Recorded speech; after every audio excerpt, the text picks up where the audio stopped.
Right. One of the things that has been a great inspiration to me about George is that um, he's taken the principles that we find Jesus teaching his disciples and then seeing implemented in the early church in the book of Acts. And he's taken those very principles and methodologies and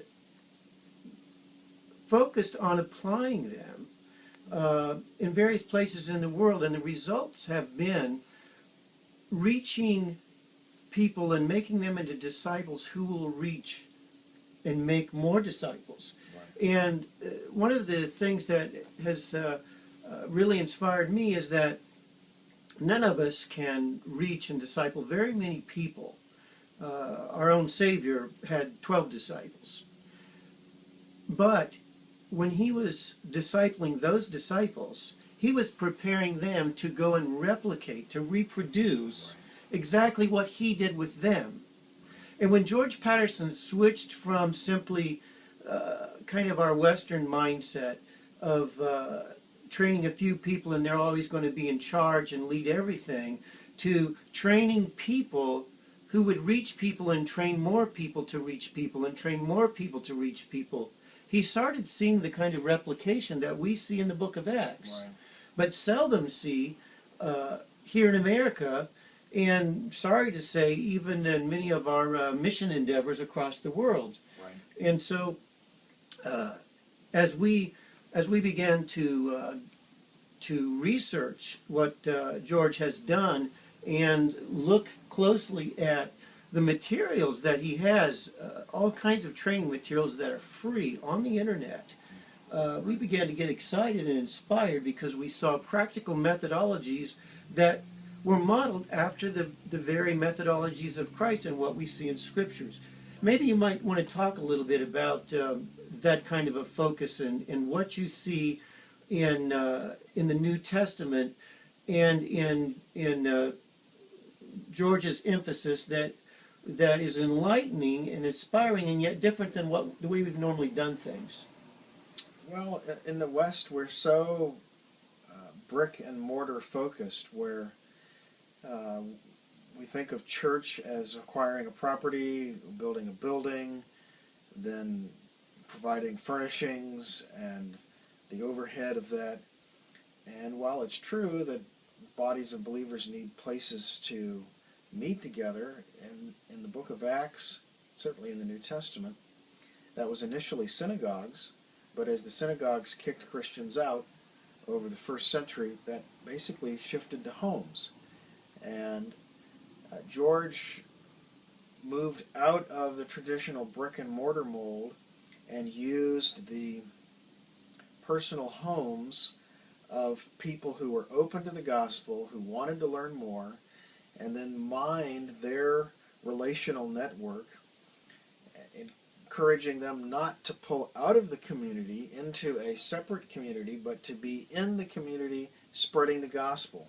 I think George frequently talks about having a light baton, so that in our case in the West, we often say something like, well, you need to go get 4 years of Bible college to be ready to be a pastor, or you need to have 6 to 12 months of discipleship training before you're ready to disciple anybody else.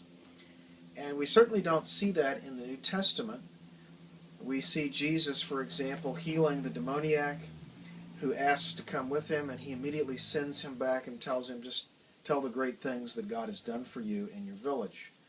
Or we see the Christians being dispersed out of Jerusalem, and as they go, they are sharing the good news about Jesus and haven't necessarily been through any particular training course.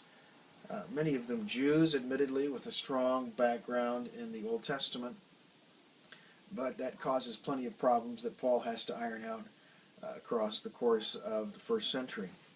So what I see George doing is saying, here, we can empower laymen, recently saved laymen, to know how to share their faith with somebody else and help them start taking the steps in following Jesus, just as this person is taking the steps. And I, George, as the mentor of this person, will continue discipling them as they disciple other people and initiate a cascading relationship of disciples who disciple others. And I think what we'll hear George say repeatedly during the forum is that this takes place in context where people are generally poor rather than wealthy, and where they're they know that they need what the gospel offers. They're not having to be convinced that there's something wrong with their life. They see that. And I expect to hear him challenge us to shift away from the middle class and upper middle class America as a target focus, because these are the rich people for whom it is harder to see them enter the kingdom than it is to see a camel go through the eye of a needle, in Jesus' language. And I also expect George to leverage our Methodist heritage, Yes. and say to us, look, this is how Methodism began. Mm-hmm.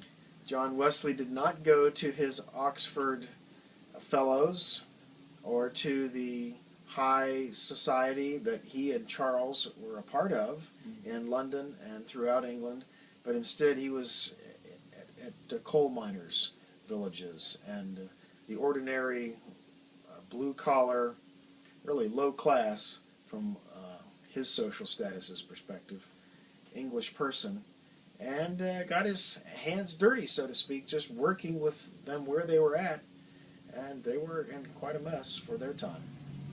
So, to come back to your question, George has no beef with the standard brick and mortar model as a component of God's plan for helping his people use their gifts. He doesn't see house church versus building church. He doesn't see any kind of opposition. He sees them in cooperation. One facilitates fellowship well, the dissemination of preached doctrine well, certain kind of administrative gifts well, whereas the other allows for rapid discipleship, mercies, gifts implemented, the individual gifts of members in the body quickly and practically implemented in small group contexts where the Lord's Supper is shared, where people are baptized very soon, if not immediately after they're saved, and empowered to share the gospel and lead their neighbors to Christ.